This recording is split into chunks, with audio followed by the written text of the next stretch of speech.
মেয়াদ তো পাকলা তুমি দিয়ে পাকলা হ্যাঁ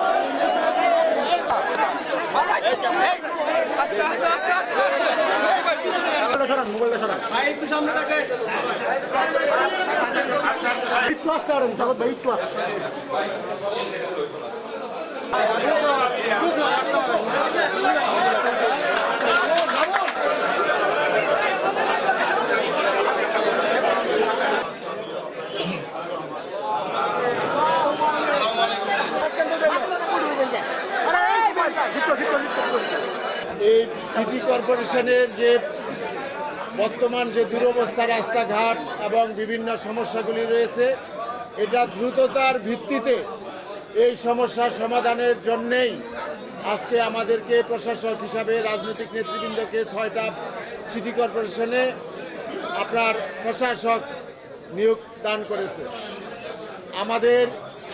আমি এটাকে পবিত্র দায়িত্ব হিসাবে মনে করি এবং আমি আপনাদের মাধ্যমে নগরবাসীকে বলতে চাই, নগরবাসীর সকলের সহযোগিতা চাই। সাংবাদিক, বুদ্ধিজীবী, চাকরিজীবী, শ্রমিক, শিক্ষক, আইনজীবী সহ সকল ধরনের পেশার মানুষের কাছে আমি সহযোগিতা চাই। আমি চাই এই নারায়ণগঞ্জের যে সমস্যাগুলি আছে, আমি একটা নির্দিষ্ট সময় 60 দিনের একটা কর্মসূচি হাতে নিব এবং সেই কর্মসূচির মাধ্যমে ন্যূনতম যে সমস্যাগুলি, এই যে রাস্তাঘাট ভাঙা, এই সমস্যাগুলি সমাধান করব। সবচেয়ে বড় ব্যাপার হলো ধুলাবালি। শহরে যে ধুলাবালি, মানুষ অসুস্থ হয়ে যাচ্ছে, এই ধুলাবালি পরিষ্কার করে এই শহরকে অন্তত একটু ক্লিন সিটি হিসাবে গড়ে তোলার চেষ্টা করব এবং গ্রিন সিটি আমরা গাছ লাগাবো প্রতিটা কোন জায়গায়। আপনারা জানেন যে আমাদের বর্তমান সরকারের মাননীয় প্রধানমন্ত্রী উনি যে পরিবর্তনের যে একটা স্লোগান দিয়েছে, সেই পরিবর্তনের জন্যই আমাদেরকে এখানে বসানো হয়েছে এবং আমাদের নেতা ব্রিফ করেছে এবং সেখানে উনি বলেছেন যে কি কাজ করতে হবে, আমাদেরকে প্রশিক্ষণ দিয়েছে।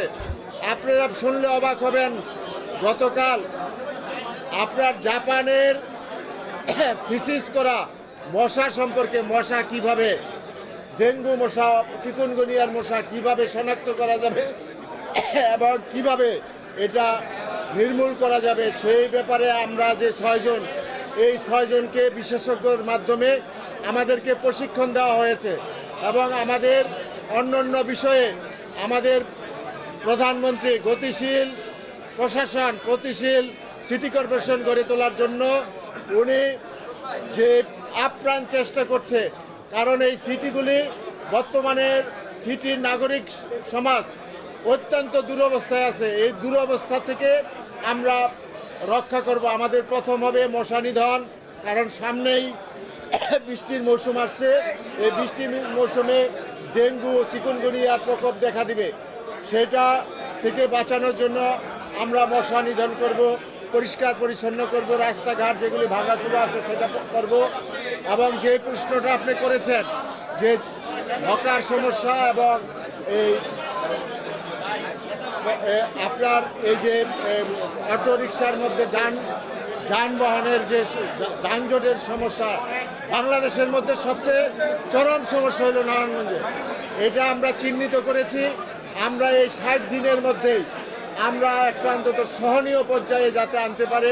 হকাররাও তো আমাদেরই নাগরিক, তাদের নিয়ে আমরা বসবো, কিভাবে এটা সমস্যাটা সমাধান করা যায় সেটা নিয়ে কথা বলবো এবং এই যে অটোরিকশা আছে বা যানবাহনের একটা নির্দিষ্ট একটা নীতিমালা করে আমরা দেখবেন যে ইনশাল্লাহ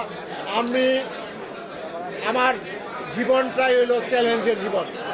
আমি এইটাকে চ্যালেঞ্জ হিসাবে নিলাম এবং আজকে আমাদেরকে সফল হতে হবে। সফলতার বিকল্প নাই। যদি আমি সফল না হই তাহলে আমাদের প্রধানমন্ত্রী সফল হবে না, আমাদের এমপি সাহেবরা সফল হবে না, আমাদের সরকার সফল হবে না। সাবেক কাউন্সিলরদেরকে এই সিটি কর্পোরেশনের কাজে লাগবো। আমি সমাজের যারা এই যে আমাদের রাজনৈতিক একটা বিষয় বোঝার, প্রতিটা ঘরে ঘরে মহল্লায় মহল্লায় আমাদের দলীয় লোক আছে। এখন দল না, আমি মনে করি সকলকে নিয়ে বিরোধী দল আছে যারা আছে, আমি চাই সকলের প্রতি সমান আচরণ করতে। আমরা সমান আচরণ করব এবং সকলের সুষম উন্নয়নের মাধ্যমে এই নারায়ণগঞ্জের পরিবর্তন ঘটাবো ইনশাল্লাহ।